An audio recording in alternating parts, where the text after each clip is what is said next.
संस्कृतस्ते गंगा प्रवहति देवोऽपि संस्कृतं कथयति। और एक संदेशा कहा है क्या? बोले श्यामा श्वंगम चकित हरिणी प्रेक्षणे दृष्टिपातम वक्त्रच्छाया शशिनी शिखिना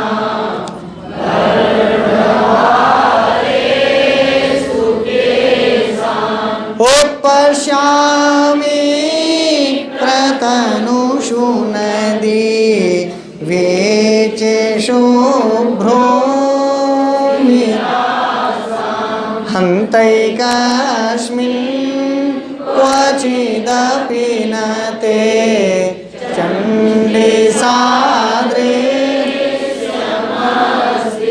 बोले हंत एकस्मिन्नपि, आगे उन्होंने कहा कि एक किसी एक में भी क्वचित अभी कहीं भी ते माने तुम्हारा ना माने नहीं सादृश्यमस्ति, किसी एक चीज में तुम्हारा कोई सादृश्य ही नहीं मिलता।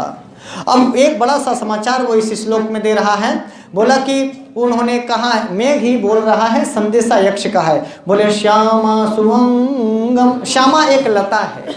श्यामा एक लता विशेष है जो बड़ी दुबली पतली, जिसकी शाखाएं होती हैं, गौरवर्ण की शाखाएं होती हैं। तो श्यामा लताओं में यानी प्रियंगु लताओं में तुम्हारे अंगों का सादृश्य देखता है। समझ में आ गया? तुम्हारे अंगों का सादृश्य किसमें?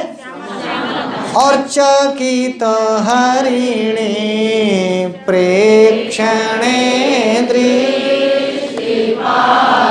तो चकित हरिणी के प्रेक्षण में, जैसे चकित हरिणियां देखती हैं, ऐसे तुम्हारी दृष्टि की तुलना, यदि तुम्हारी दृष्टि को, तुम्हारी नजरों को उन्हें देखना होता है ना तुम्हारे प्रियतम को, तो चकित हरिणियों के नेत्रों को देखते हैं। यानी नेत्र, बस तुम्हारे नेत्रों की कल्पना करनी हो तो चकित हरिणियों के नेत्र को देखता हूँ। और श्यामा, यदि तुम्हारे अंगों की हम कभी कल्पना करनी हो तो प्रियंगु लताओं को, श्यामा लताओं को देखता हूँ। और बोले जब तुम्हारे मुख को देखने का मन करता है ना रामगिरी आश्रम में, तो वक्त्र छाया शशिनी, शशिनी माने जब तुम्हारा मैं मुख देखने की इच्छा करता हूँ तो यहाँ कौन है? और तो तुम्हारा कोई है नहीं। तो बोले चंद्रमा को देख करके तुम्हारे मुख को देखने का प्रयास करता हूँ। यानी मुख तुम्हारा चंद्रमा से, तुम्हारा चितवन चकित हरिणियों के नेत्रों से, और तुम्हारे अंग श्यामा लताओं से, और तुम्हारे केश, तुम्हारे बालों को शिखिनाम बरह भारेशु, शिखी कौन? मयूरों के जो बड़े बड़े मोरपंख होते हैं, बरहभार होते हैं, उनके जितने सुंदर कोमल और सुनहरे बाल हैं, ऐसे तुम्हारे बालों की कल्पना में शिखिनों यानी मयूरों के केसों से करता हूँ।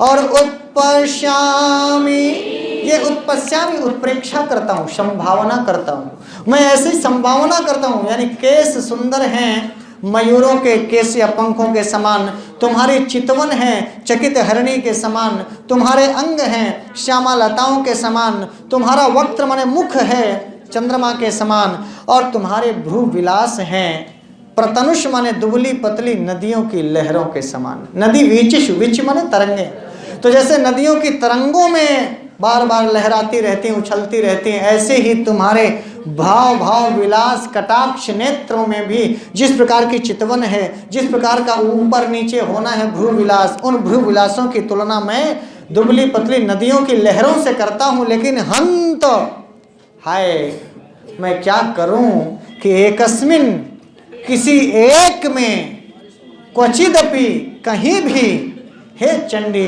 हे क्रोध करने वाली, हे मुझसे दूर रहने वाली मेरी प्रियतमा, कहीं भी तुम्हारा सादृश्यम ना अस्ति। किसी एक में, अर्थात तुम्हारी नजरें, तुम्हारे आंखें, तुम्हारा चेहरा, तुम्हारे हाव भाव विलास किसी एक में मैं देख पाऊं, ऐसा किसी एक में नहीं हो सकता है। रामगिरी पर्वत में रहता हूँ, जब अंगों की कल्पना करनी होती है तो श्यामा लताओं को देख लेता हूँ। जब तुम्हारी चकित हरिणी के नेत्रों को देखता हूँ तो तुम्हारे नेत्रों की याद आ जाती है। जब चंद्रमा का पूर्णिमा का चांद देखता हूँ तो तुम्हारा गोरा गोरा मुखड़ा नजर आता है। और जब तुम्हारे केशों की को याद करता हूँ तो फिर शिखिनाम वर हमारे मयूरों के पंख समूहों को, उनके केशों से मैं तुम्हारे, उनके सुनहरे केशों से, सुनहरे पंखों से मैं तुम्हारे केशों की तुलना कर पाता हूँ। पर मैं संभावना करता हूँ कि तुम जो नदियों में लहरें उठती हैं ऐसे ही भ्रू विलास तुम्हारे होते हैं। लेकिन हंत हाय, कैसे ये दुर्भाग्य मेरा है कि कहीं भी ते सादृश्यम क्वचिदपि, कहीं भी एकस्मिन किसी एक में, ना माने नहीं, ते माने तब, सादृश्यम माने सादृश्य, अस्ति माने है। तुम्हारा सादृश्य किसी एक में कर लेंगे इसको।